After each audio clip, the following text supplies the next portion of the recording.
The film begins with several police officers gathered. They have come together because of a strange murder case that just occurred there. A man shot his wife and child, then consumed them. He also placed something in his mouth and slammed his own head. This is truly a bizarre case. People nearby are confused by what just happened. Not long after, an ambulance arrives. A man walks up to the ambulance and asks it to move because it is blocking the house where they plan to do live reporting on a news channel. Then a female presenter stands in front of the camera and starts her live broadcast from the crime scene. She explains that a man shot his wife and child, then shot himself. Suddenly, the cameraman stops filming, alarmed upon seeing the corpse of a supposed victim, who is apparently still dead, begin to move. Indeed, the body of a woman wearing a red shirt is shown coming back to life. She attacks and manages to bite a police officer standing nearby. Another corpse also comes back to life and tries to attack a policewoman there. The policewoman struggles to hold off this reanimated body. Other officers in the area rush over to help by firing multiple gunshots at the zombie. However, their attempts prove fruitless because the zombie appears unfazed by the bullets in its body. Everyone there is panicked and confused, until the presenter also ends up being bitten by the zombie. Meanwhile, in another part of the story, Jason Creed, who wants to make a movie about the truth behind certain horrific videos circulating on the internet. He and his team have been downloading content they find on TV, online platforms, and various blogs.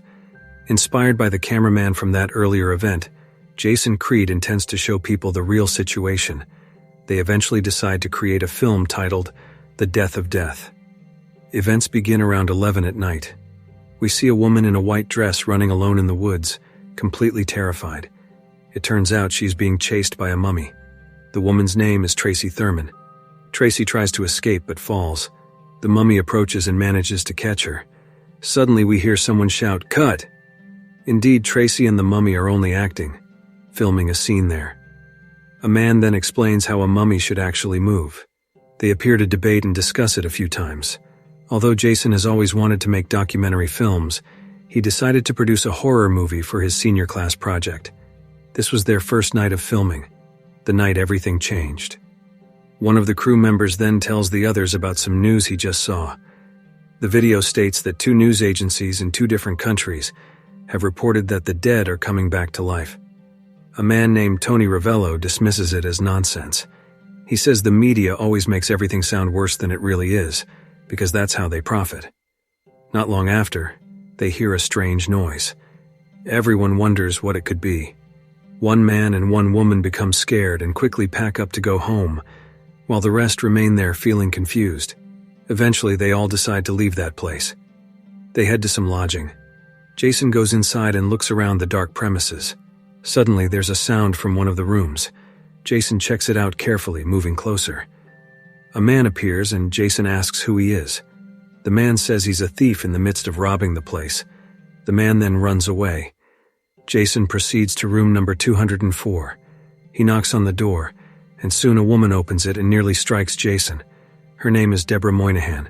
She is Jason's girlfriend. Deborah is terrified of being there alone. Jason takes Deborah to the car to join the other crew members. Inside the vehicle, Jason takes out his camera and starts recording. He asks everyone to say their names one by one. First Mary Dexter, then Deborah Moynihan, Tony Ravello, Elliot Stone, Gordo Thorson, Tracy Thurman, and Professor Andrew Maxwell. Suddenly, Mary, who is driving, stops the car. A severe accident has just taken place in front of them. Then a police officer is seen walking toward them, badly burned. They're astounded and find it hard to believe he's still alive in such dire condition. Without thinking twice, Mary stomps on the gas and rams the officer with the car. They try to get away, but some people block their path.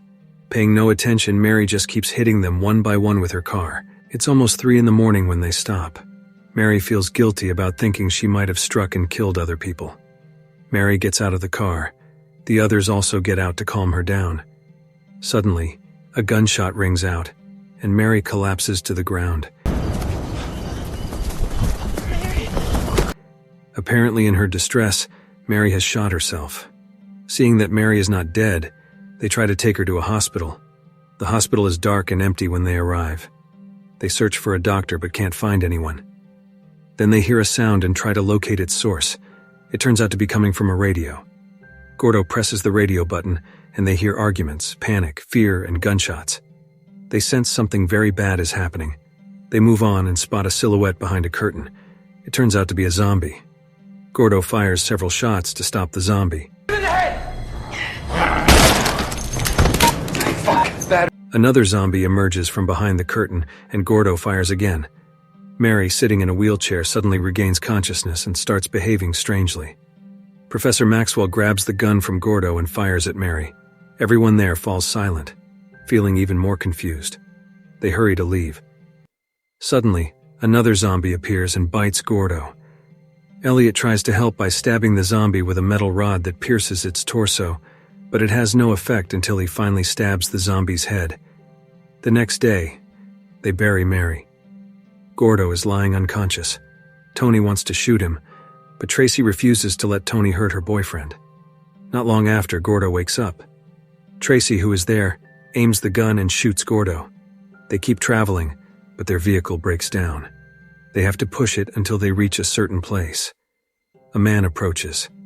His name is Samuel, and he is deaf and unable to speak. Suddenly, more zombies begin arriving. Everyone panics. Samuel rushes to his storage area to get dynamite. He throws it at the zombies, and a massive explosion ensues. Christ. I thought the Amish were friendly folk. They push the vehicle into the shed to fix it. Suddenly, hordes of zombies arrive and start pounding on the shed door.